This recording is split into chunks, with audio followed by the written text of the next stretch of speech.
जय Hind and hello guys, स्वागत है आपका आपके अपने YouTube चैनल ज्ञानदेह होस्ट में। और इस वीडियो में गाइस मैं आपको बताने वाला हूं केंद्रीय विद्यालय संगठन यानी कि KVS class first admission online form 2024 के बारे में। इसके बारे में ऑलरेडी वैसे तो मैं वीडियो बना चुका हूं, बट मैंने इस वीडियो के ऊपर देखा कि बहुत सारी आपके सामने प्रॉब्लम आ रही है। आपने कितने सारे यहाँ पर कमेंट किए, सभी ने अपनी अपनी प्रॉब्लम यहाँ पर बताई है। तो मैं ये वीडियो इसलिए बना रहा हूँ ताकि आपके इन सवालों के जवाब इस वीडियो के अंदर दे भी सकूं और साथ ही साथ कैसे आपको फॉर्म को भरना है वो भी आपको बता सकूं। तो वीडियो को आपको शुरू से लेकर आखिरी तक देखना है। आपके यहाँ पर सभी सवालों के आंसर कवर किए जाएंगे। पहले मैं आपको फॉर्म भर करके दिखाऊंगा और फिर यहाँ पर ये जो कमेंट यहाँ पर आए हुए हैं इनके आंसर मैं करूंगा, जिसमें कि आपका सवाल भी हो सकता है जिसको लेकर के आप इस वीडियो को देख रहे हो। तो सबसे पहले मैंने जो लिंक वीडियो के डिस्क्रिप्शन में दिया हुआ ये आप ओपन करेंगे। इसको ओपन करने के बाद आपके सामने ये जानकारी आएगी, आप जान लीजिए। अगर आप क्लास फर्स्ट के लिए अप्लाई कर रहे हैं यानी कि आपका बच्चा क्लास फर्स्ट के लिए अप्लाई कर रहा है, जिसका फॉर्म आप ही भरेंगे ऑब्वियसली, तो इसमें एज लिमिट आपकी 6 से आपके बच्चे की 6 से 8 साल के बीच रखी है, जो कि 31 मार्च 2024 तक काउंट की जाएगी। यानी कि 31 मार्च 2024 तक ना तो 6 साल से कम और ना ही 8 साल से ज़्यादा होनी चाहिए बच्चे की एज। इसमें अप्लाई करने के लिए किसी भी कैंडिडेट को कोई फीस नहीं पे करनी है।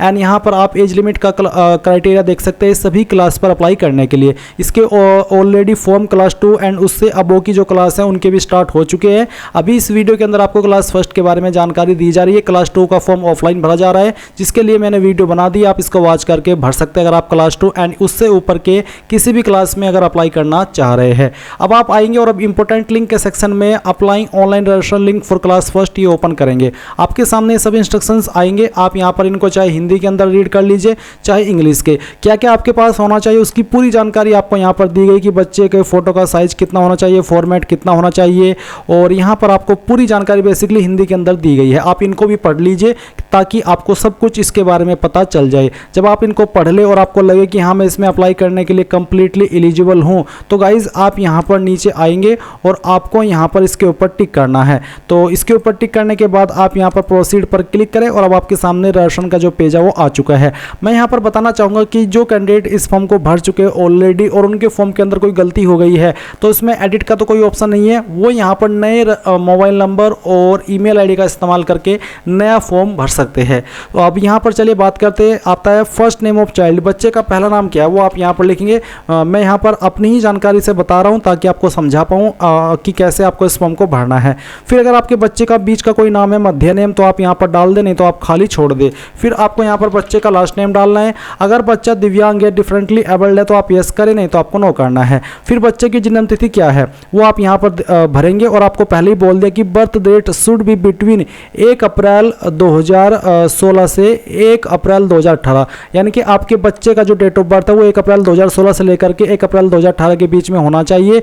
जो बच्चे CWSN या फिर डिफरेंटली एबल्ड कैटेगरी से आते हैं उनका यहाँ पर जो डेट रखा गया है वो 1 अप्रैल 2014 से 1 अप्रैल 2018 के बीच में रखा गया है, यानी कि उनको यहाँ पर छूट है एज के अंदर। तो जो भी आपके बच्चे की डेट ऑफ बर्थ है दिए गए डेट ऑफ बर्थ के क्राइटेरिया के अकॉर्डिंग वो आपको यहाँ पर सिलेक्ट करनी है। इस तरह से आप यहाँ पर सिलेक्ट करेंगे और फिर यहाँ से मंथ और उसके बाद में डे ये सिलेक्ट कर लेना है। इस तरह से अगर आप यहाँ पर किसी ऐसी डेट को या फिर ईयर को सिलेक्ट करते हैं जिसमें कि जैसे कि मैंने यहाँ पर ये सिलेक्ट किया है तो आप देख सकते हैं कि मैं इसमें एलिजिबल नहीं हूँ। इस तरह से please enter valid date of birth, इस तरह का एरर आता रहेगा, जिसका मतलब ये हो जाता है कि आप इसमें अप्लाई करने के लिए एलिजिबल नहीं है। तो इस तरह से आप यहाँ पर इसको भरेंगे एंड भरने के बाद में यहाँ पर क्या बच्चा केंद्रीय विद्यालय संगठन के कर्मचारी का बच्चा है। अगर है तो आप यहाँ पर बताइए वर्किंग पेरेंट या नॉट एप्लीकेबल, तो जो भी है वो आप यहाँ पर सेलेक्ट कर लीजिए। अगर नहीं है तो आप नॉट एप्लीकेबल सेलेक्ट करेंगे। फिर ईमेल एड्रेस यहाँ पर डालिए, नंबर डालिए, ये कैप्चा कोड फिल कीजिए एंड देन रजिस्टर के ऊपर क्लिक कीजिए। अब आपके नंबर के ऊपर एक OTP गया होगा जो कि आपको यहाँ पर डाल देना है और ये कैप्चा कोड डाल करके यहाँ पर वेरीफाई इसके ऊपर क्लिक करना है। अब आप यहाँ पर देखेंगे कि आपका रजिस्ट्रेशन हो चुका है। आप यहाँ पर इसको प्रिंट के ऊपर क्लिक करके प्रिंट कर ले, क्योंकि ये जानकारी काफ़ी महत्वपूर्ण है। इसी के माध्यम से आप आगे इसमें लॉगिन कर पाएंगे। तो इस तरह से आपको यहाँ पर इसको सेव कर लेना है और सेव करने के बाद में गाइज यहाँ पर आपको क्या करना है, क्लिक हियर इसके ऊपर क्लिक करना है। तो आप यहाँ पर इसके ऊपर क्लिक कीजिए और इसके बाद में लॉगिन कोड यहाँ पर डालिए। जो डेट ऑफ बर्थ आपकी यहाँ पर बच्चे की है वो आप सेलेक्ट करेंगे, नंबर जो आपने अभी रजिस्टर किया वो यहाँ पर डालेंगे, ये कैप्चा कोड फिल करेंगे और लॉगिन के ऊपर क्लिक कर देंगे। अब आपके सामने यहाँ पर ऐसा इंटरफेस आएगा जिसमें कि आपकी बेसिक इन्फॉर्मेशन दी गई है और कुछ जानकारी आपको यहाँ पर भरनी है। जैसे कि यहाँ पर आपको जेंडर सेलेक्ट करना है, बच्चे का फीमेल, मेल या फिर थर्ड जेंडर जो भी है वो आप सेलेक्ट कर ले। इसके बाद है परिवार का आयु वर्ग। परिवार का आयु वर्ग क्या है? कम आयु वर्ग के अंतर्गत नहीं आते आप, आर्थिक रूप से कमजोर वर्ग में आते हैं, गरीब रेखा से नीचे BPL, तो जो भी है वो आप यहाँ पर सेलेक्ट कर लीजिएगा। ये सेलेक्ट करने के बाद में आप जैसे कि मैंने सेलेक्ट किया, फिर देखेंगे कास्ट कैटेगरी, तो जो भी कैटेगरी जैसे कि general, OBC non creamy layer या SC ST, तो ये सर्टिफिकेट बच्चे का बना होना चाहिए। और गाइज यहाँ पर मैं आपको ये भी बता दूं कि आप क्रीमी लेयर में आते हैं OBC में या फिर नहीं आते, तो जो आपका सर्टिफिकेट आप बनवाएंगे उसी में लिखा होता है, आपको पढ़ना है और उसके अकॉर्डिंग आपको यहाँ पर बताना है कि आप OBC क्रीमी लेयर है या फिर OBC नॉन क्रीमी लेयर है। अब आपको बच्चे का ब्लड ग्रुप सेलेक्ट करना है। अगर आपको नहीं पता तो आप यहाँ पर चूज ब्लड ग्रुप यही रहने दीजिए एंड उसके बाद में नेक्स्ट के ऊपर क्लिक कर दीजिए। अब यहाँ पर आपको पेरेंट की डिटेल देनी है। सबसे पहले पेरेंट मिस है, MRS है या फिर लेट है, मिसिज है, तो जो भी है वो आप यहाँ पर सेलेक्ट कर दीजिए। तो जैसे कि यहाँ पर माता का विवरण ये आप भरेंगे। इसके बाद में यहाँ पर पूरा नाम देना है माता का, एंड फिर यहाँ पर नेशनलिटी में इंडियन सेलेक्ट कर लेंगे। इस तरफ है पिता का विवरण, तो यहाँ पर उनका टाइटल सेलेक्ट कर ले, मिस्टर या फिर लेट, और फिर फुल नाम देंगे पिता का, और नेशनलिटी में इंडियन सेलेक्ट कर लेंगे। फिर सवाल है कि क्या आप चाहते हैं कि माता का आवासीय पता, पिता के आवासीय पता फील्ड में समतई लिखा जाए, यानी कि अगर मदर और फादर का एड्रेस सेम ही है, अलग अलग नहीं है, तो आप यहाँ पर यस कर दें, जिससे कि आप यहाँ पर जो मदर का एड्रेस भरेंगे वो ऑटोमेटिकली यहाँ पर फादर का एड्रेस भी आ जाएगा। जैसे कि आपने कंट्री सेलेक्ट कर ली, फिर आपको आपकी स्टेट सेलेक्ट करनी है, उसके बाद में सिटी आपकी कौन सी है वो सिटी आपको यहाँ पर भर देनी है, एंड देन फिर यहाँ पर आपको एड्रेस देना है, अपना पूरा एड्रेस, और जो पिन कोड है आपका वो यहाँ पर आप भरेंगे।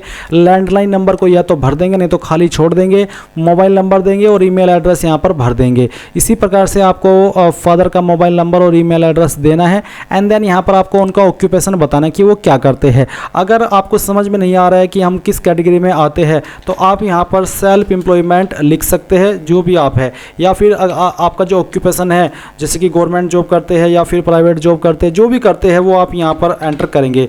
वैसे तो आपको पता ही है कि ये फॉर्म मोस्टली गवर्नमेंट जॉब में जिनके मदर फादर काम करते हैं वही भर पाते हैं। ऑर्गेनाइजेशन क्या है वो आपको यहाँ पर बताना है, इस तरह से जैसे कि मैंने यहाँ पर भर दिया है। एंड उसके बाद में गाइज आपको यहाँ पर जो पिता का डिटेल्स है वो भी आपको देना है। ये देने के बाद में आप यहाँ पर नेक्स्ट के ऊपर क्लिक करेंगे। अब आपके सामने यहाँ पर चॉइस ऑफ स्कूल आते हैं, जहाँ पर आपको पहले ही बोला गया कि आप 3 अलग अलग केंद्रीय विद्यालयों में किसी भी प्राथमिकता के बिना, यानी कि ये तय किए बिना कि मुझे सिर्फ इसी में चाहिए, आप अलग अलग 3 स्कूलों को प्रेफरेंस दे सकते हैं। स्कूल विकल्पों को भरने के लिए नीचे दिए गए टैब पर क्लिक करें। अब आप यहाँ पर नीचे आइए, जैसे कि आपका यहाँ पर choose state of school first, तो किस स्टेट के अंदर आप यहाँ पर अपना स्कूल प्रेफरेंस देना चाहेंगे वो स्टेट सेलेक्ट कर ले। फिर यहाँ पर उसका कौन सा स्कूल आप रखना चाहते हैं, काफ़ी सारे स्कूल यहाँ पर दिए गए हैं, तो इनमें से जिसको भी आपको प्रेफरेंस देनी है वो आप सेलेक्ट करेंगे। जैसे कि एग्जांपल के लिए मैं यहाँ पर इसको सेलेक्ट कर लेता हूँ। अभी सेलेक्ट करने के बाद में आप इसका रीजन देख सकते हैं, स्पॉन्सरिंग एजेंसी देख सकते हैं, किस एरिया में आता है वो आप यहाँ पर देख सकते हैं। व्यू मैप के ऊपर क्लिक करके आप इसको एग्जैक्टली देख सकते हैं कि ये कहाँ पर स्थित है। इसके अलावा निवास से विद्यालय की दूरी, distance of school from residence, जो आपका एड्रेस है उससे स्कूल की दूरी कितनी है, 5 किलोमीटर या बराबर 5 किलोमीटर से अधिक, जो भी है वो आप यहाँ पर सेलेक्ट कर ले। जैसे कि अगर आप यहाँ पर पहले वाला टिक किया तो आता है कि you are eligible for admission under RTE in this school age पर KVS एडमिशन गाइडलाइंस। अगर आप यहाँ पर इसके ऊपर सेकंड पर टिक करते तो फिर आता है कि आप इसके अकॉर्डिंग इसमें एलिजिबल नहीं है। तो 5 किलोमीटर एरिया के अंदर आपका निवास स्थान होना चाहिए स्कूल से, तभी आप इसके तहत इसमें अप्लाई करने के लिए एलिजिबल है। अब आपको यहाँ पर आपकी प्रेफरेंस देनी है। अगर आपको नहीं देनी आती है तो आप यहाँ पर इसमें हाँ कर दीजिए। हाँ करने पर आपको यहाँ पर कुछ ऑप्शन दिए गए जिससे कि आप इसमें तय कर पाएंगे कि आप किस कैटेगरी के अंदर आते हैं। जैसे कि यहाँ पर पिता माता का एम्प्लॉयर चुने, तो आपको बताना है कि आप इनमें से किस फील्ड के अंदर है, जैसे कि defence, CPWD, collectorate, central government, public sector unit, तो कौन सा आपका है। जैसे कि मैं यहाँ पर स्टेट गवर्नमेंट ये सेलेक्ट कर लेता हूँ। ये सेलेक्ट करने के बाद में आता है एम्प्लॉयमेंट की स्थिति क्या है, सर्विंग परमानेंट एम्प्लॉय पेरेंट, तो मैंने ये सेलेक्ट कर लिया। ये सभी में अलग अलग आएगा, ऐसा नहीं है कि सभी में एक ही होगा। जैसे कि अगर मैं यहाँ पर UPPCL ATC सेलेक्ट करता हूँ तो इसमें यहाँ पर सर्विंग यही आता है। अगर मैं कुछ और सेलेक्ट करता हूँ तो इसमें सेम ही है। चलो ये तो हम मान के चलते कि सभी में एक ही ऑप्शन है, हमने इसको सिलेक्ट कर लिया। अब आता है यहाँ पर सेवा प्राथमिकता श्रेणी। इसमें यहाँ पर अलग अलग कोड दिए गए, जैसे कि पहला, दूसरा, तीसरा, चौथा, पांचवा, इस तरह से। जैसे कि पहला कोड है कि children of transferable and non transferable central government employees and children of ex serviceman.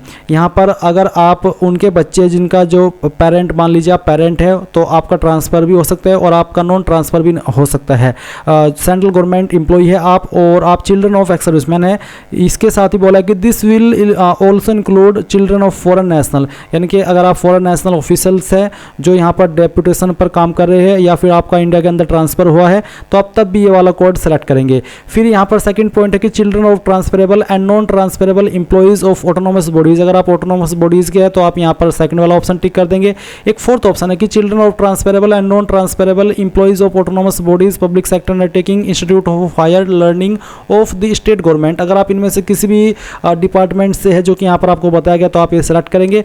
अगर आप पहले वाले ऑप्शन के अंदर आते तो आप पहले वाला टिक कर देंगे। फिर आएगा अभिभावक में पिता माता का चुनाव करें जिनकी सेवा प्राथमिकता श्रेणी एवं स्थानांतरण के आधार पर प्रवेश लेने का निर्णय होगा। यानी कि आप किसके आधार पर इसमें एडमिशन ले रहे हैं, मदर, फादर, तो जो भी है वो आप सिलेक्ट कर लीजिए। जैसे कि आपने अगर मदर सेलेक्ट किया तो आता है कि यदि चयनित माता पिता का पिछले 7 वर्षों में स्थानांतरण हुआ है, अगर हुआ है पिछले 7 वर्षों के अंदर कोई ट्रांसफर, तो आप यस करेंगे। यस करने के बाद में उसकी जानकारी आपको देनी है। अगर नहीं हुआ है तो आप यहाँ पर नो नॉट एप्लीकेबल सेलेक्ट करेंगे एंड उसके बाद में गाइज यहाँ पर आप नेक्स्ट के ऊपर क्लिक करेंगे। नेक्स्ट के ऊपर क्लिक करने के बाद आप आगे आ जाते हैं। पर अगर आप यहाँ पर प्रीवियस के ऊपर क्लिक करके दूसरी प्रेफरेंस देना चाहते हैं तो वो भी आप यहाँ पर सेम तरीके से दे सकते हैं। तो अगला ऑप्शन है आपका अपलोड डॉक्यूमेंट का, जहाँ पर आपको बच्चे के जन्म तिथि का प्रमाण देना है, जिसमें कि आप यहाँ पर उसका जो जन्म प्रमाण पत्र है वो अपलोड करेंगे, जिसका फॉर्मेट PDF या फिर JPG का रखा है।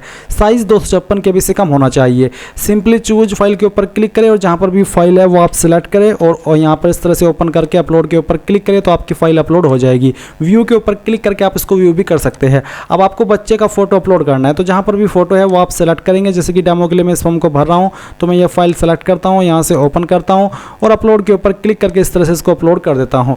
अब यहाँ पर आपने जो प्रेफरेंसेस दी है वो आपके सामने आ जाएगी। आपको यहाँ पर बोला है बच्चे की जन्म तिथि का प्रमाण, बच्चे का पासपोर्ट साइज फोटो, निवास प्रमाण, SC ST अगर आप इनमें से किसी कैटेगरी में फॉर्म भरे हो तो वो सर्टिफिकेट आपको तैयार रखना है। सक्षम प्राधिकारी द्वारा दिए गए सेवानिवृत्त कर्मचारी की सेवा का प्रमाण पत्र, ये सब आपको डॉक्यूमेंट तैयार रखने हैं।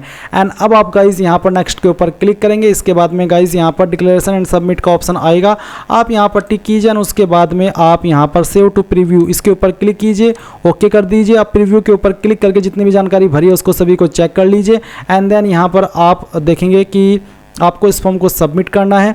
अब गाइज यहाँ पर जैसे आप फॉर्म को प्रीव्यू कर ले तो आप सबमिट एप्लीकेशन पर क्लिक करेंगे। मैं आपको बता दूं कि यहाँ पर अगर आप डायरेक्टली सेव टू प्रीव्यू के बाद में प्रीव्यू के ऊपर क्लिक करते हैं तो आपको यहाँ पर प्रीव्यू दिखाने के बाद में कोई सबमिट का ऑप्शन देखने को नहीं मिलता। वो इसलिए क्योंकि गाइज आपने सेम टैब के अंदर अपने फॉर्म को प्रीव्यू किया है। आपको ऐसा नहीं करना है।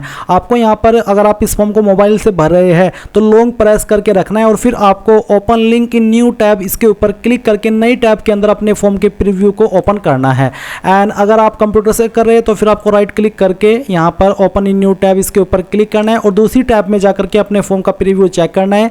तभी आपके सामने सबमिट एप्लीकेशन का ऑप्शन आएगा और आप यहाँ पर क्लिक करके यस सबमिट इसके ऊपर क्लिक करेंगे एंड देन फिर यहाँ पर OTP डालने के बाद वेरीफाई OTP करेंगे और आपका फॉर्म यहाँ पर सबमिट हो जाएगा और आप अपने फॉर्म का फाइनल प्रिंट आउट यहाँ पर ले पाएंगे प्रिंट एप्लीकेशन के ऊपर क्लिक करके। अभी यहाँ पर चलिए हम कमेंट की तरफ बढ़ते जो कि यहाँ पर आपके आए थे। तो चलिए इनका आंसर मैं करता हूँ। जैसे कि यहाँ पर bro my father works in CRPF, I am filling this form for my daughter so I work business. So क्या ऑप्शन सेलेक्ट करें?